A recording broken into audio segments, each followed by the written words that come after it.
Imagine a world where the ground beneath your feet is your only sanctuary. Yet it's a living hell. Greetings everyone. Today, we delve deep into the life of a soldier during World War I, exploring the harsh realities they faced in the trenches. From the spread of the gruesome disease known as trench foot, to the mental toll the war took on the soldiers.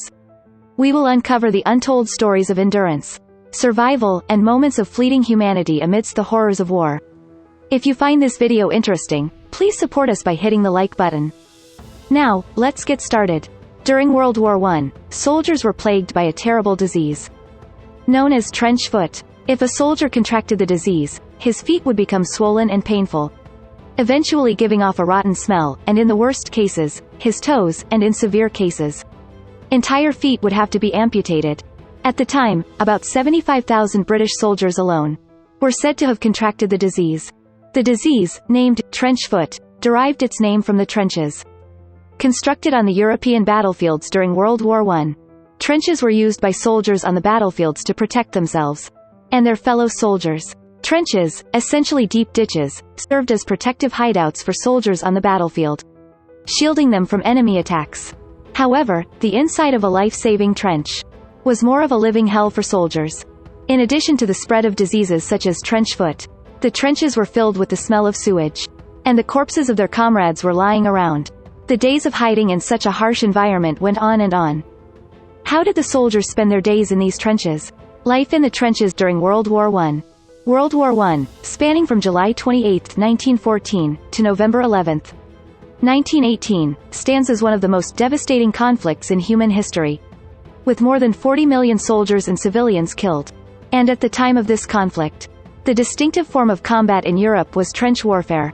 This was a method of warfare in which enemy armies, facing each other on the front lines, soldiers waited in the trenches, dug around their positions, to launch attacks, and to seek protection from enemy fire. The complex network of trenches, each approximately 6.5 feet deep and 6 feet wide, extended for thousands, if not tens of thousands, of miles. There are several reasons why so. Many of these trenches were built during World War I. During this period, weapons of war, such as machine guns and artillery, were being modernized. The increased power and range of heavy equipment made it difficult to fight close combat and head-on collisions, as had been done in previous wars. Soldiers therefore had to dig trenches, where they could hide and fortify their defenses. On the other hand, however, trenches were also a poor environment, like a sewer. As I mentioned earlier, the trenches had many functions, but unfortunately they had no roofs. They also lacked satisfactory drainage, and were often surrounded by swamps and marshes. What would happen inside the trenches when it rained in such an environment? The bottom of the trenches were perpetually muddy, leaving soldiers entrenched in cold, unsanitary conditions. Soldiers endured the cold, unsanitary mud throughout their time in the trenches. In such an environment, the trench foot I mentioned at the beginning of this video became widespread. The symptoms of trench foot, which could result in amputation, were similar to frostbite, a condition that occurs when hands and feet become necrotic in extremely cold conditions such as snowy mountains, and was caused by prolonged exposure to mud in trenches. Even if the temperature in the mud was only 16 degrees Celsius, it was possible to get frostbite after spending half a day in it. Constant exposure to cold mud left soldiers' feet chilled to the bone, leading to blood flow problems and gradual decay.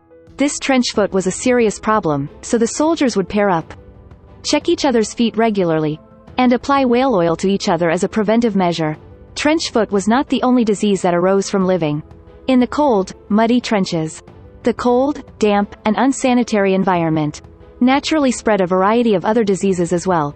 Rats, cockroaches, lice, and other vermin were plentiful in the trenches, and carried infectious diseases. Moreover, the damage caused by rats was not limited to disease. When soldiers woke up in the trenches in the morning, they found not only valuable food but also their own bodies being chewed on.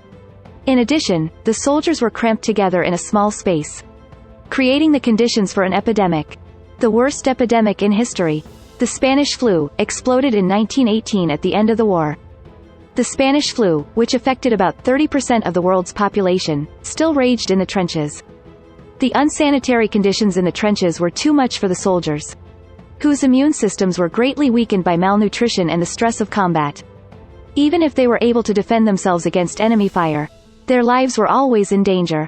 The trenches were such poor conditions that soldiers would have wanted to get out of them immediately. However, because the trenches were highly defensible against direct attack by heavy machinery, the battles in various parts of the country were inconclusive and began to drag on. In fact, soldiers spent as long as a week in the trenches at a time.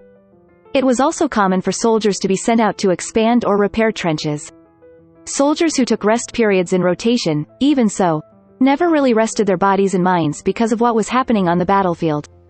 In order to forget such stress, many soldiers went to brothels while away from the trenches.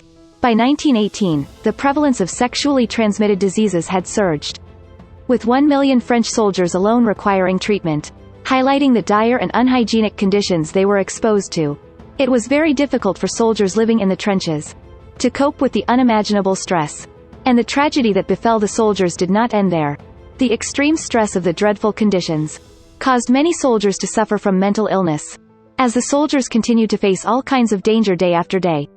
Some of them suffered panic attacks, at a time when psychiatry was still underdeveloped. The condition of such soldiers was named shell shock.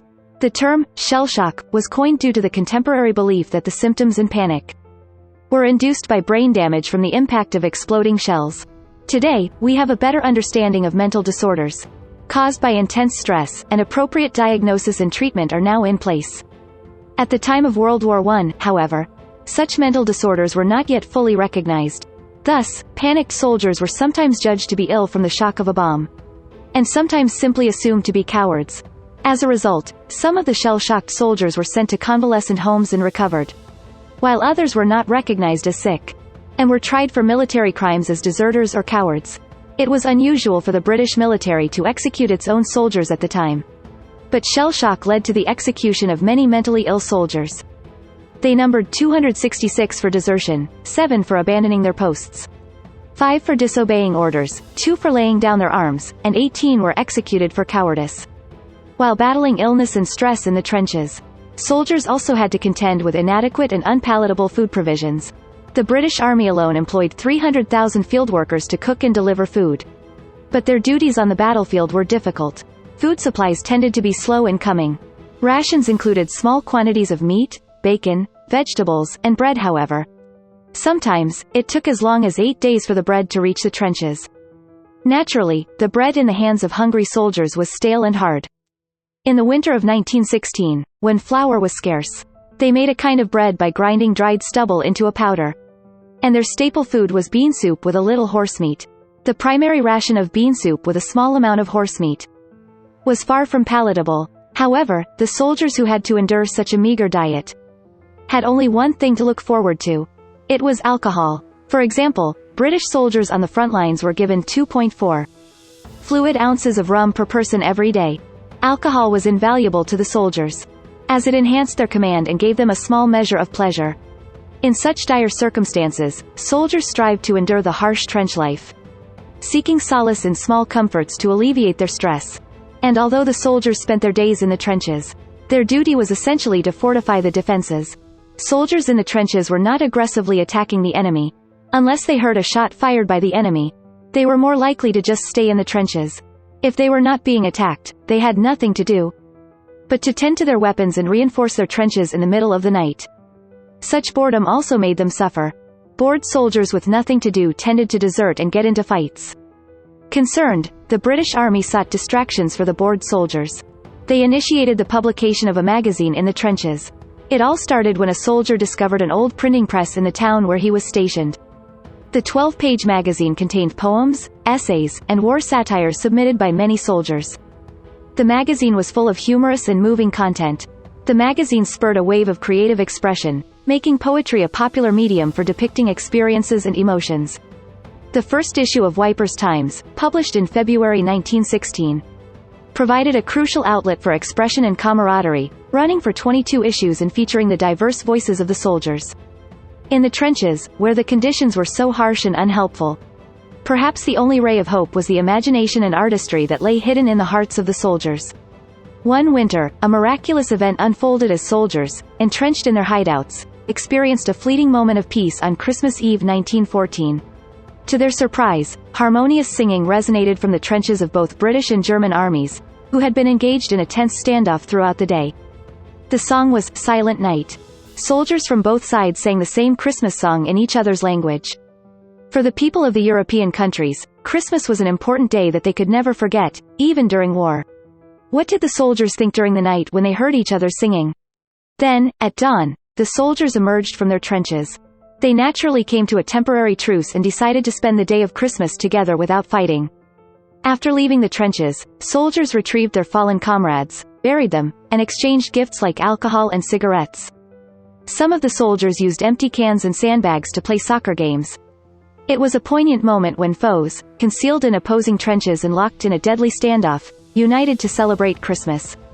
Then, at sundown, they returned to their trenches, and the one-day truce was over. Sadly, they say, the next day the place where they played soccer became the original battlefield again. Of course, not all trenches realized the Christmas ceasefire. Some opposed the ceasefire and some soldiers were shot as they left the trenches. Also, the following year, an unofficial ceasefire was declared unacceptable. Unfortunately, the miracle of Christmas came to pass only once.